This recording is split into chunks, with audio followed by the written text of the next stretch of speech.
Hello, আসসালামু আলাইকুম guys. আশা করি তোমরা সবাই ভালো আছো। আমি ভালো আছি।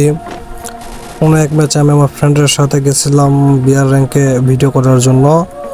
তখন হঠাৎ করে আমি পিকের মধ্যে আসে একটু ভিডিও করার জন্য ভিডিও স্ক্রিন দিয়ে ওটা অন করি, তখন পড়ে গেছিলো বট লবি। আমি দেখিনি যে বট লবি পড়েছিল, আবার টিমমেট বলতেছে বট লবি নাকি পড়ছে। তো তখন আমি একটু ভিডিও করার জন্য ভিডিওটা অন করি। তো সামনে এনিমিটা ছিল, আমার প্লেয়ার এনিমিটাকে মেরে দিল। আমি সামনে আগায় যাচ্ছিলাম, যাইতে যাইতে একটু মুভমেন্ট দেখাইছিলাম। তো আমি দেখি যে আর্সেনালের ওখানে একটা এনিমি আছে, দুই তিনটা। তো আমি আর্সেনালের ওইদিকে গেছিলাম, যাই একটু মুভমেন্ট দেখাচ্ছি। তো আমি ওখানে যাই মনে করলাম যে দুই তিনটা এনিমি আছে। তো এই জন্য সামনাসামনি গেলাম, যাই একটু ওদের সামনে মুভমেন্ট দেখাইলাম। তখন আমার দুগুলির এমন শেষ হয়ে যায়।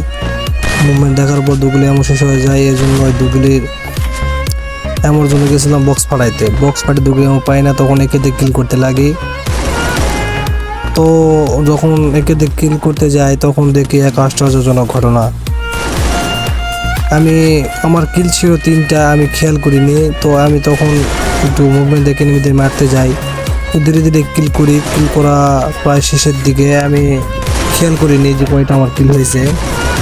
আমি কিল করতেই থাকি। তো পরে আমি যাই দেখি যে আমার কিল নাকি হয়ে গেছে 11টা। তখন আমি বলি আমার টিমমেটকে, কিনা আমার কিল 11টা কীভাবে হলো? এখানে দেখলাম দুই তিনটা এনিমি, তখন 11টা কীভাবে হলো? তো আমি তখন বললাম যে যাক, তাহলে যখন যা হলো ভালোই হলো, এই একটা ভিডিও হয়ে গেল। তো ভিডিওটা ভালো লাগলে